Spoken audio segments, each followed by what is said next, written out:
Shalom, Ibu Bapak, Saudara-saudari yang terkasih, selamat berjumpa lagi dalam PA Kitab Nabi Yesaya. Marilah kita berdoa. Ya Bapa, kami mengucap syukur atas firman Tuhan melalui nabi-nabi Tuhan. Kami telah mendapatkan banyak pencerahan dan inspirasi. Orang beriman dari abad berabad, dari zaman ke zaman, mendapatkan kekuatan dari firman Tuhan. Karena itu, terangilah pikiran kami, pendengaran, bahkan penglihatan kami, seluruh hati, jiwa, dan roh kami. Sehingga kami boleh mendengar suara Tuhan sekali lagi. Terangi kami semua dengan roh Allah. Kuatkan hamba-Mu, jadikan dengan segala kekurangannya dapat menjadi berkat bagi kami semua. Di dalam Yesus Kristus Tuhan kami berdoa. Amin. Nah, marilah sekarang kita melanjutkan pembacaan dari Yesaya pasal 8 ayat 23 sampai pasal 9 ayat 6. Yesaya 8, 23 sampai 9 ayat 6. Akan dibacakan dalam Alkitab dalam terjemahan baru edisi kedua. Nah, apabila ada yang mengikutinya dalam Alkitab bahasa Inggris, nanti adalah pasal 9 ayat 1 sampai dengan 7. Nanti saya akan menjelaskan mengapa ada perbedaan nomor pasal dan ayat.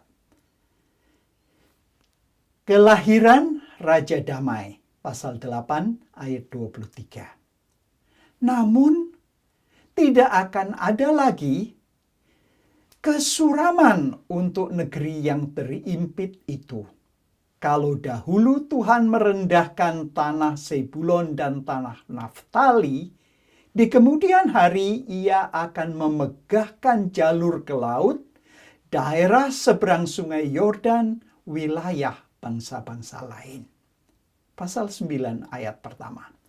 Bangsa yang berjalan dalam kegelapan telah melihat terang yang besar.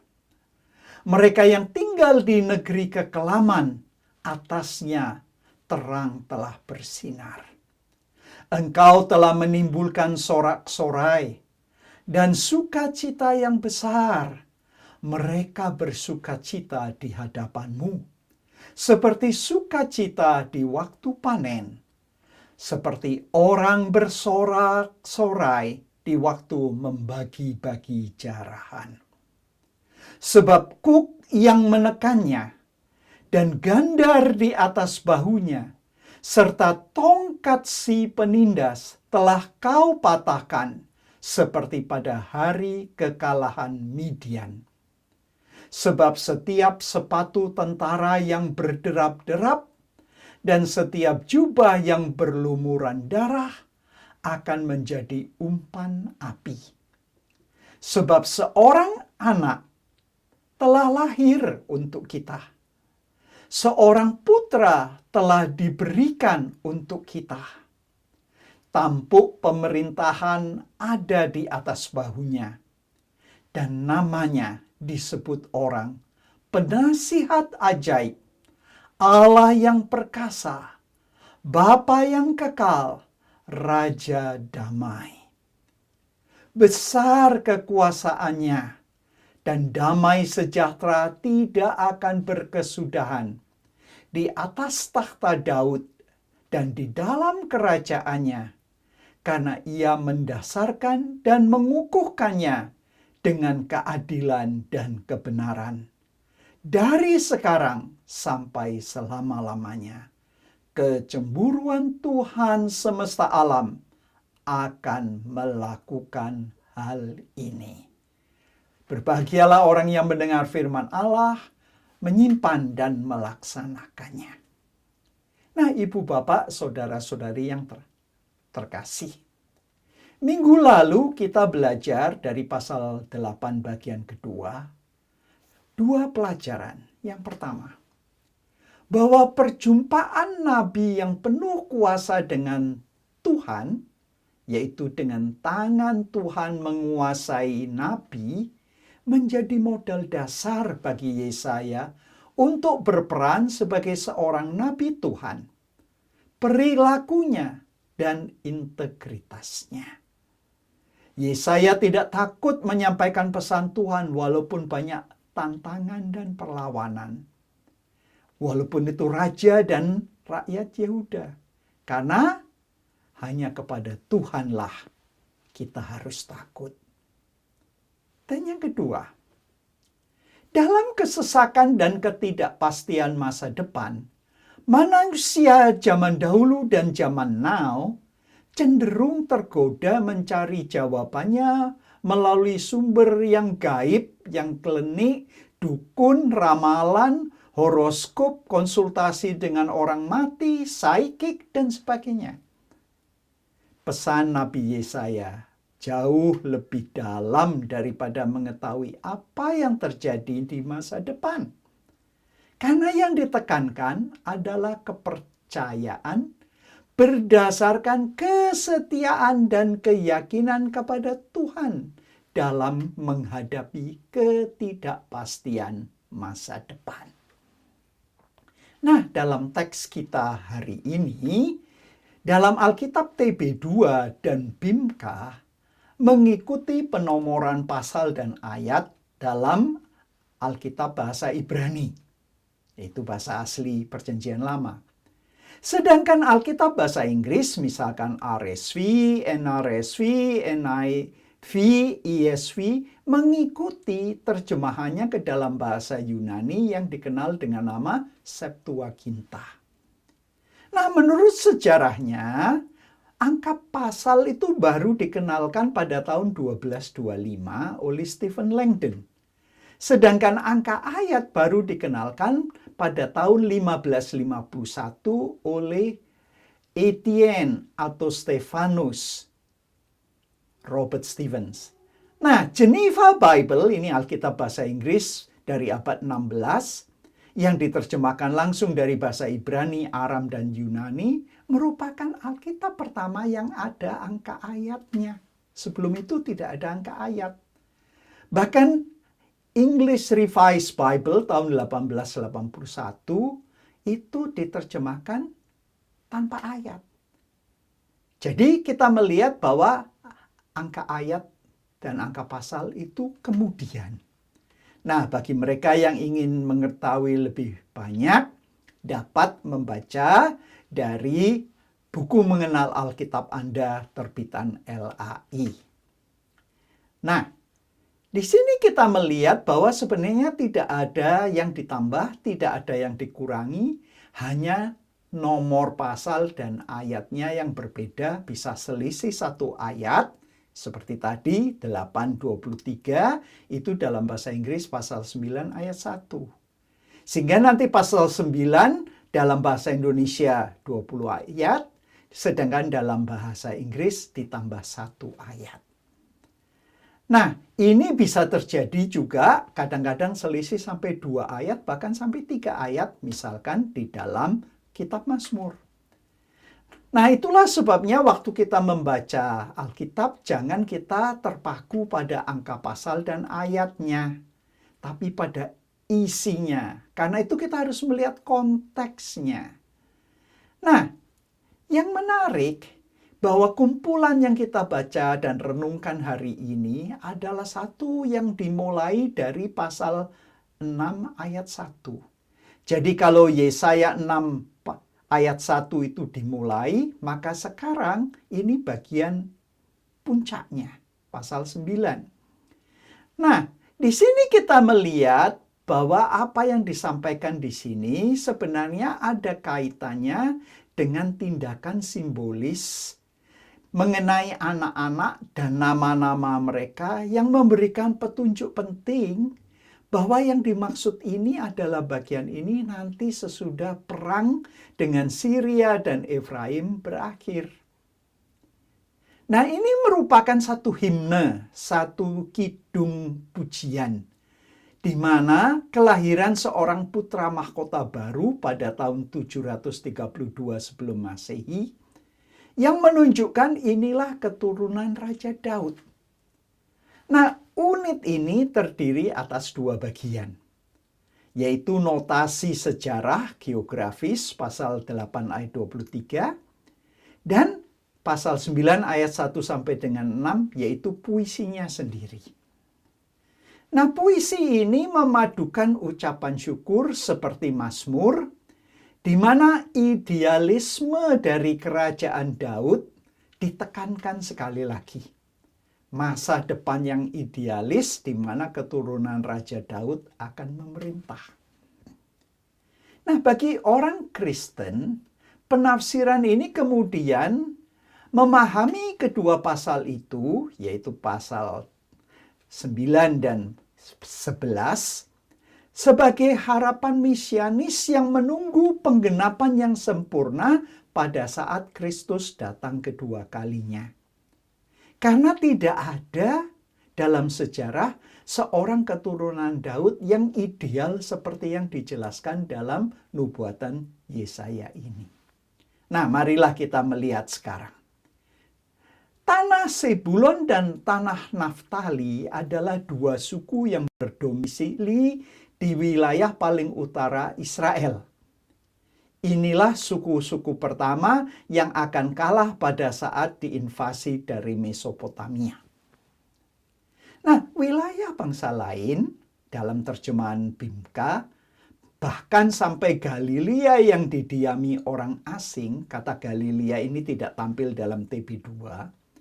Galilea yang dimaksud adalah yang di bawah kekuasaan Asyur, di mana pemulihan akan terjadi, di mana nanti Galilea akan menjadi gerbang di mana bangsa-bangsa yang datang untuk tujuan damai akan menyembah Tuhan. Nah, bagian ini ada 5 hal penting yang dapat kita pelajari hari ini. Yang pertama, yaitu gambaran kontras antara gelap dan terang. Dalam pasal 9 ayat 1 demikian, bangsa yang berjalan di dalam kegelapan telah melihat terang yang besar. Kegelapan adalah gambar atau metafora untuk kematian dan depresi. Sedangkan cahaya melambangkan kehidupan, kegembiraan, dan simbol pengharapan di tengah kegelapan rohani. Nah, bagi kita yang mengenal Messiah, yaitu satu oratorio yang digubah oleh George Friedrich Handel, biasanya dimainkan pada sekitar Natal. Di sini kita melihat bahwa Yesaya 9 ayat 2 dalam bahasa Inggris atau 9 ayat 1 dalam bahasa Indonesia TB2 dan Bimka, ini adalah pelajaran yang pertama. Gelap dan terang.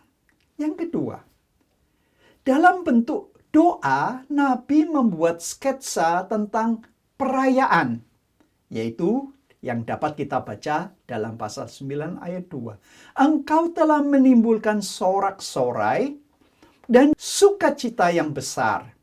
Mereka bersukacita di hadapanmu, seperti sukacita di waktu panen, seperti orang bersorak-sorai di waktu membagi-bagi jarahan.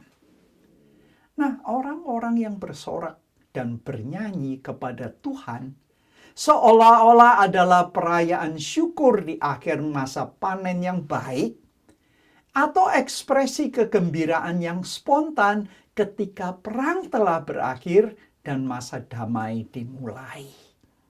Itu yang kedua.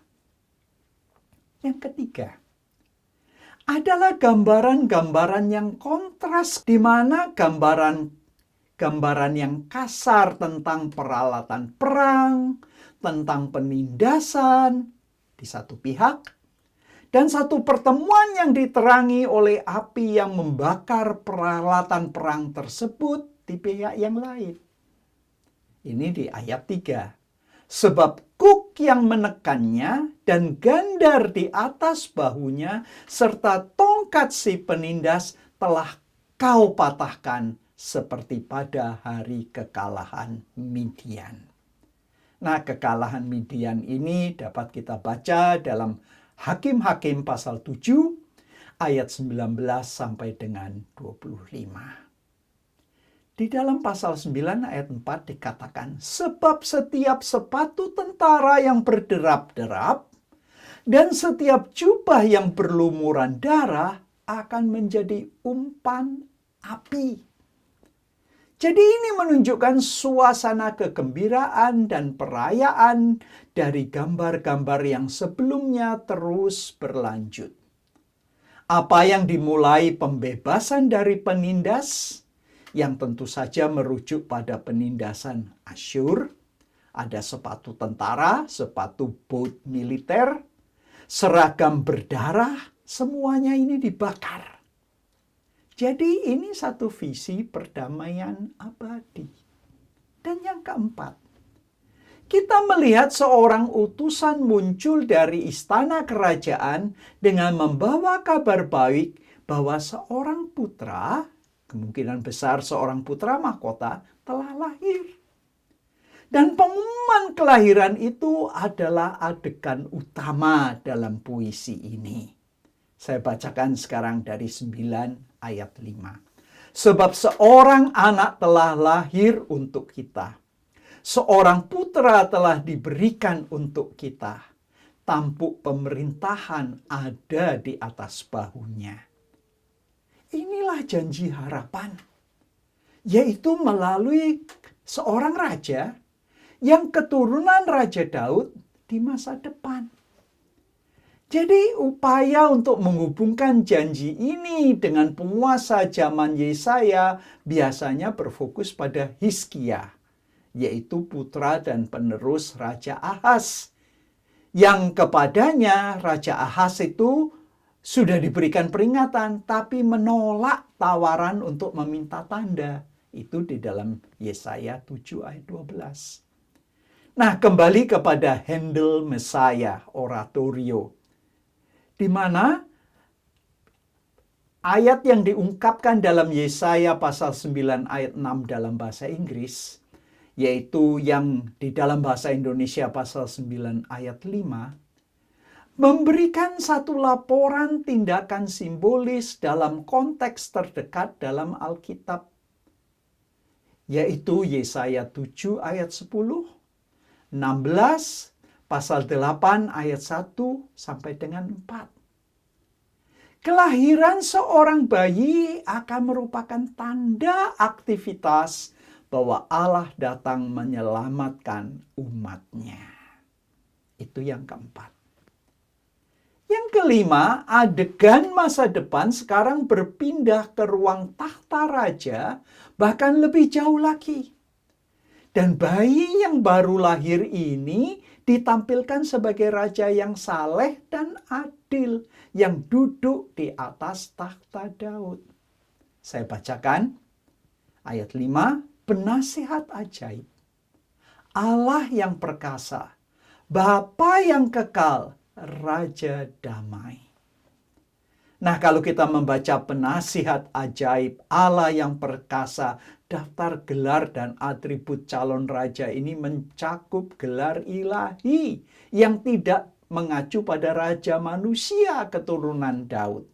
Misalnya Allah yang perkasa, dengan jelas mengacu pada Tuhan sendiri. Nah, kalau kita baca dalam Yesaya 10 ayat 21, di mana Allah yang perkasa disebut, maka kita melihat bahwa dari sudut pandang Yesaya, kelahiran yang diumumkan di ayat 5 merupakan tanda harapan. Janji dari zaman lama ini adalah agar putra Daud akan ditegaskan kembali. Dengan kata lain, nama anak maupun yang puisi yang terakhir ini menjanjikan perdamaian abadi berdasarkan keadilan dan kebenaran. Nah, hal ini melanjutkan pola tindakan tanda lainnya pada nama-nama tersebut, di mana janji Dinasti Daud, keturunan Raja Daud, merupakan dasar pengharapan untuk menghadapi ancaman militer. Putra Raja Daud ini akan menegakkan keadilan, kebenaran, bahkan akan meresmikan pemerintahan yang damai. Dan semuanya ini sesuai dengan kehendak Tuhan dan akan berlangsung selama-lamanya. Nah, satu hal lagi yang dapat saya sampaikan. Pada abad ke-8 sebelum Masehi, kata-kata yang diucapkan ini adalah memang kelahiran raja tertentu di Yehuda yang kemudian diterapkan pada raja-raja, bahkan pada calon Mesias yang dalam Perjanjian Baru diterapkan pada Yesus Kristus. Pesan utama teks ini dalam Yesaya 9 adalah kelahiran dan perayaan yang merupakan tanda harapan, keyakinan akan masa depan di dalam Tuhan. Ada hal yang penting, satu lagi. Ayat ini terutama berbicara tentang sifat pemerintahan raja yang penuh dengan perdamaian abadi. Didasarkan pada keadilan dan kebenaran. Yang akan mengakhiri peperangan alternatif pada kegelapan, kekerasan yang penuh dengan darah. Jadi kita melihat bahwa Tuhan menggunakan instrumen, alat-alat untuk menegakkan keadilan dan kebenaran dalam hal ini melalui pemerintah. Namun bukan semua pemerintah, hanya yang pemerintah yang melakukan kebenaran dan melakukan semuanya sesuai prinsip keadilan dan kebenaran. Marilah teman-teman, kita melihat bahwa pandangan Yesaya tentang kehendak Allah yang adil dan benar, perdamaian yang sejati, itu justru melalui bayi yang lemah. Dan ini perlu kita perhatikan. Bahwa alat di tangan Tuhan bukanlah selalu seorang yang perkasa, yang kuat secara militer, yang gagah secara fisik. Namun kita melihat bahwa Tuhan menggunakan cara yang luar biasa karena melalui kelahiran seorang bayi yang lemah. Nah, itulah sebabnya kita belajar pada hari ini. Bagaimana 5 pelajaran yang penting yang telah kita lihat. Itu menolong kita mempunyai perspektif ilahi. Pada saat warga Yehuda, pada saat Raja Ahaz, hanya melihat menurut pemikiran manusia. Menghadapi ancaman dari utara, dari kerajaan Syria dan kerajaan Israel. Mereka hanya mengandalkan pengalaman sendiri. Lupa bahwa Tuhan telah berjanji dan menyampaikan pesannya melalui Nabi Yesaya. Di sini kita melihat bahwa perspektif manusia, pengalamannya sekalipun, kekuatan militernya, strateginya, semua itu tidak sebanding dengan apa yang Tuhan siapkan. Dan justru pada saat manusia menggunakan kekuatan manusiawi, pemikiran dan rencana manusiawi, di sana kita melihat mereka tidak lagi peka pada pimpinan Tuhan. Tidak lagi sensitif pada berita dari Tuhan. Pengharapan, penebusan yang ditawarkan Tuhan melalui nabi justru tidak mempunyai tempat. Nah, di sini kita belajar bahwa kalau bangsa yang berjalan di dalam kegelapan telah melihat terang yang besar. Di sini kita melihat bahwa yang tinggal di negeri kelam sekarang Di atasnya sudah bersinar terang yang besar. Dan ini yang membuat kita harus sadar bahwa kita harus melihat perspektif ilahi, mengandalkan pimpinan Tuhan, mendengarkan pesan Tuhan, dan kita tidak akan terkecoh, dan kita tidak akan takut, kita tidak akan gentar, karena terang dijanjikan menggantikan kegelapan. Dan yang kedua dikatakan ada sukacita yang besar. Sukacita ini menunjukkan kalau nanti Tuhan sudah turun tangan, maka akan terjadi sorak-sorai, di mana musuh dikalahkan oleh tangan Tuhan melalui Asyur. Dan yang ketiga kita melihat bukan saja hanya sorak-sorai, tetapi alat-alat perang yang diandalkan oleh musuh akan dibakar. Baik sepatu tentara maupun seragam yang berlumuran darah, semua itu akan musnah dimakan api. Dan di sini kita melihat bahwa yang dijanjikan akan lahir adalah seorang keturunan Daud yang dapat menjadi alat di tangan Tuhan untuk membebaskan umatnya. Dan tadi telah kita lihat melalui gelar-gelarnya, penasihat ajaib, Allah perkasa, Bapa yang kekal, Raja damai. Di sini kita melihat bahwa ini bukan keturunan Daud yang biasa.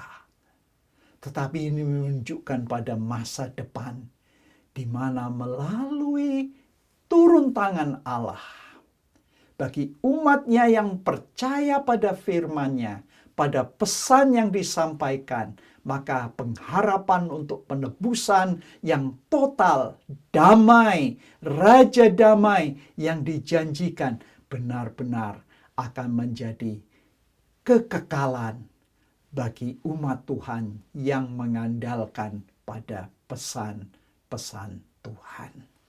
Biarlah petang hari ini kita dikuatkan. Seperti halnya penggubah lagu yang sangat terkenal yang berjudul Mesiah atau bahasa Inggrisnya Messiah, di mana kita biasanya hanya lebih kenal pada chorusnya. Haleluya, haleluya. Padahal ada dua bagian yang tadi telah saya sampaikan, di mana George Friedrich Handel menggunakan Yesaya pasal 9 pada dua bagian dari oratoriunya. Nah, kalau kita melihat penggubah lagu klasik yang sangat terkenal di seluruh dunia, mendapatkan inspirasi dari kitab Nabi Yesaya, maka sudah sepatutnya kita pun memperhatikan, mencamkan, dan memperhatikan pesan-pesannya agar kita mempunyai kekuatan berjalan di dalam terang Tuhan.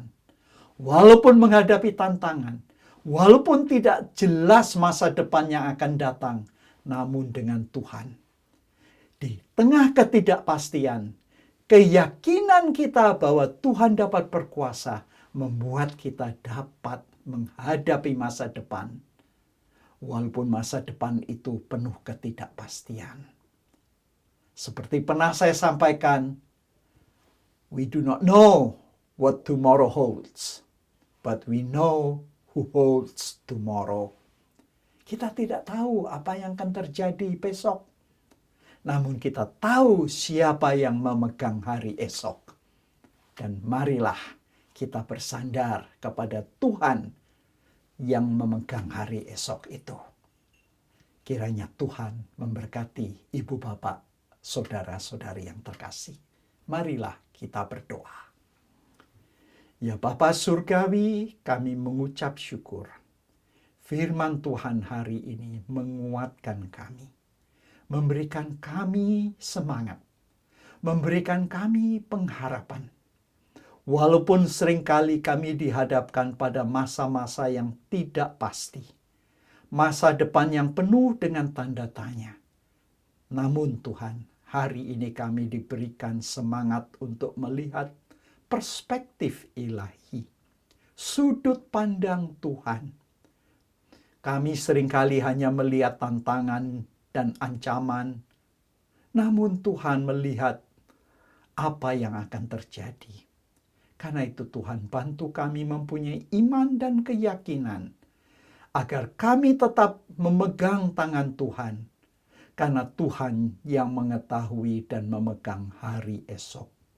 Engkaulah Raja Damai. Engkaulah yang akan menebus dan membebaskan kami. Karena itu Bapa, berilah firman-Mu ini benar-benar tertanam, camkan di dalam hati dan ingatan kami, agar saat kami menghadapi masa yang paling sulit sekalipun, kami tidak melepaskan tangan Tuhan. Terima kasih Bapa. Saudara-saudari yang terkasih, terimalah berkat. Tuhan Yesus Kristus memberkati saudara-saudari. Allah Bapa mengasihi saudara-saudari, dan Roh Kudus menyertai saudara-saudari mulai hari ini terus selama-lamanya. Amin. Mari ikuti kelanjutannya minggu depan dalam YouTube kanal GBT Kristus Pelepas Malang. Tuhan memberkati ibu bapak saudara-saudari yang terkasih. Shalom.